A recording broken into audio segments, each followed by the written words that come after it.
Hello guys, अस्सलाम ओ अलैकुम। आप देख रहे हो फुली 5 वर्ल्ड यूट्यूब चैनल। मैं हूं फरहान अली। तो गाइस, आज हम बात करने वाले हैं हायर के डीसी इन्वर्टर एसी में जो एरर कोड E6 हमारे इंडोर की डिस्प्ले स्क्रीन पर शो हो रहा है।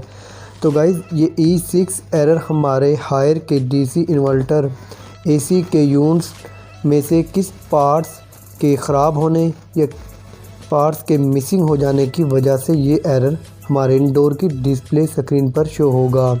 तो गाइस, वीडियो शुरू करने से पहले मेरी तमाम फ्रेंड्स से दरख्वास्त है कि अगर आप मेरे चैनल पर न्यू हो तो मेरे चैनल को सब्सक्राइब करें, लाइक करें और शेयर करें, और फ्रेंड्स साथ में बेल आइकन की घंटी को भी प्रेस कर दें ताकि मेरी हर न्यू आने वाली वीडियो का नोटिफिकेशन आप तक आसानी से पहुंच सके।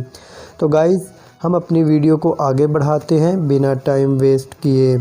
तो गाइस, हायर के डीसी इन्वर्टर एसी में जो एरर E6 हमारे इंडोर की डिस्प्ले स्क्रीन पर शो हो रहा है, गाइस ये एरर हमारे इंडोर के अंदर जो रूम टेम्परेचर सेंसर और कॉइल सेंसर जो पीसीबी किट में जैक लगा होता है, वो दोनों ही सेंसर का एक ही जैक होता है।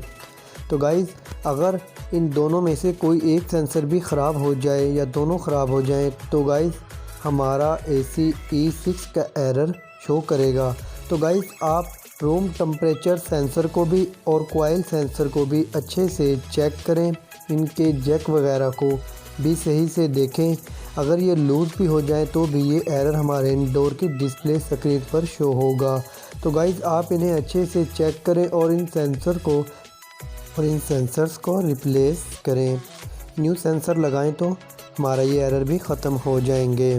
तो गाइस, अगर आपको ये वीडियो अच्छी लगी हो तो इसे शेयर करें और लाइक करें। तो गाइस, मिलते हैं एक नेक्स्ट वीडियो में। खुदा हाफ़िज़।